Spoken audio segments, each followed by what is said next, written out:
Hey friends, so for those that missed our class meeting, I wanted to do just a quick video to go over some of the things that we went over during our meeting. So the first thing we went over was to make sure that we are really reading and paying attention when we have questions to answer, especially with Google Forms, because a lot of times with Google Forms, it's going to give us a score right away. And if we don't have it written exactly how Google wants it to be written, it's going to mark it wrong.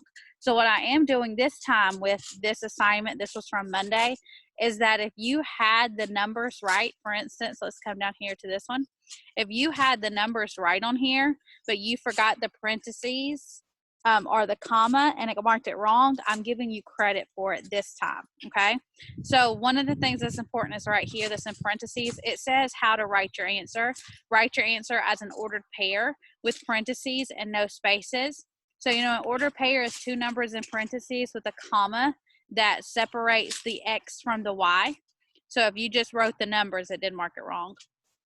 And same thing with this one right here. Make sure you do read all the way through the problem to see how your answer should be written. So on the fifth one was write your answer with the operation in words, all lowercase, and then the number. So for instance, I wrote the words you could have used: add, subtract, multiply, or divide, and then whatever number. So my example of how it should be written would have been multiply 8 with multiply in all lowercase.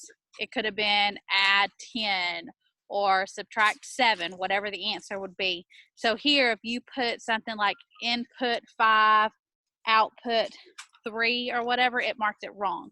But if you do have the correct answer down here, I'm giving you credit this time. You really need to make sure you're paying attention to reading the directions fully. This is a good test taking tip.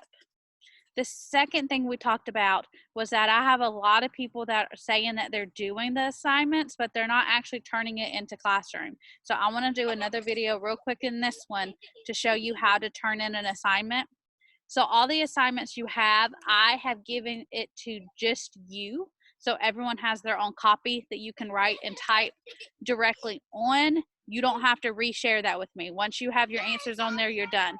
You just need to come back to classwork and go to whatever that assignment is. So this is just an example. Click on that assignment and click view assignment. And then over here on the right, it's going to be whatever color I have your classroom as. It's going to say turn in. You do not need to add or create anything because like I said, I've given you everything that is just yours. So click turn in and then click turn in again. Nothing needs to be added. Okay? Then give it a second to go through, and then once you see where this thing says unsubmit, you have submitted it to me.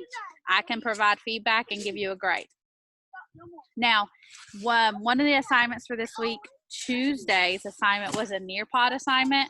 You're going to do the work in Nearpod. All of it saves in Nearpod, and then you just come back to your Google Classroom, find where that assignment is, and then click on it and make sure that you view it and turn it in like this was already done for and you turn it in.